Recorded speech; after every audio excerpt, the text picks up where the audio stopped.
One of the greatest wicketkeeper batsmen of all time, Adam Gilchrist, is right here with us. Adam, it's been a few years since you retired, but MS Dhoni isn't doing too badly either. But because you think he is actually the best wicketkeeper batsman at this point of time? In India, do you mean? No, overall. Oh, look, he's been absolutely world class right throughout his career. He's achieved many things and been a wonderful leader. And I think that's been one of the most impressive things is the way he's carried himself, his calmness under pressure in a land that truly loves cricket. So he's been terrific, and he was always a great rival to play against, and he's a terrific person.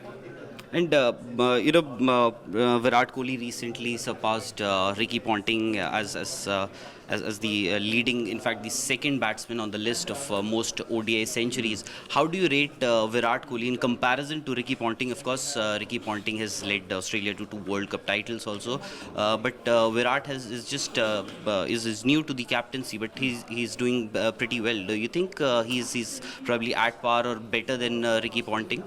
Oh, I don't ever rate players against each other and say one was better than the other. They're both true world-class players and two of the best players that the game's seen. There's no denying Ricky's statistical record. He finished as one of the game's greats, and Virat is on fast track to eclipse just about every batting record that's been set. So we'll wait and see where the statistics lie at the end, but Virat's doing everything right.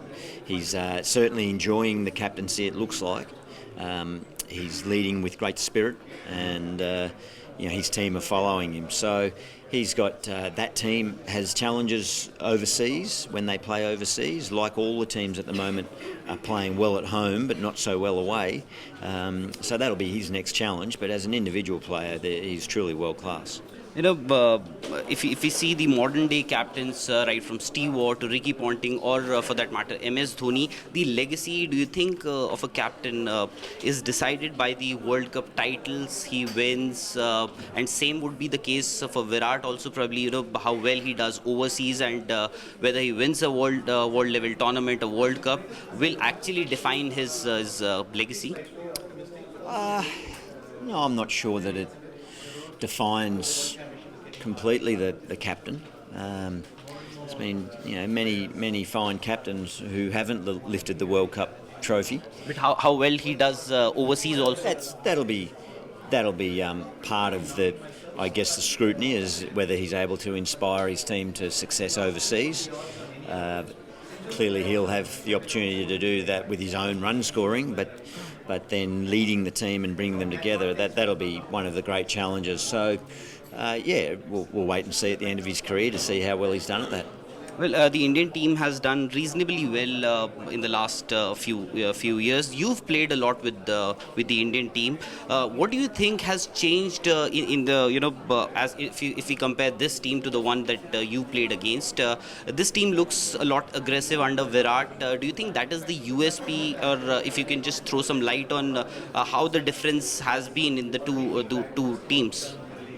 Well, there's definitely a strong belief in the team. There's a confidence, particularly playing in these conditions in the subcontinent. They are inspired by Virat and his aggressive nature out on the field, and that's fine. I think Surev instilled a lot of that belief and courage into the teams that he led. And they're a very talented, skillful team.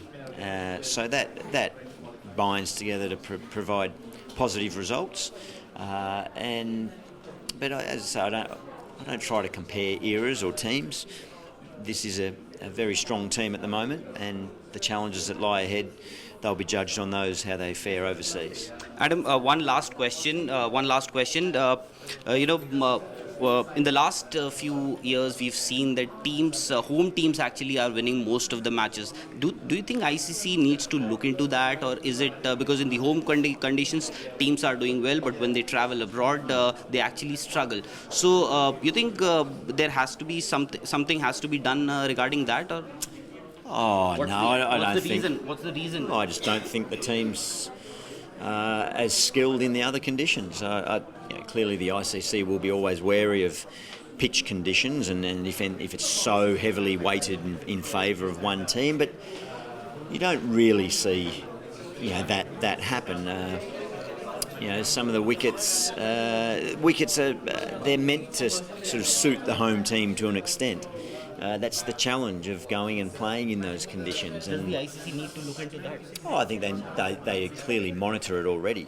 I don't think they need to go and change anything drastically, other than if they see something that looks really suspicious, they'll act on it then. But they monitor it, but clearly the teams just aren't that well skilled and prepared to be able to get the results overseas at the moment. It just goes in, some generations do and some generations don't.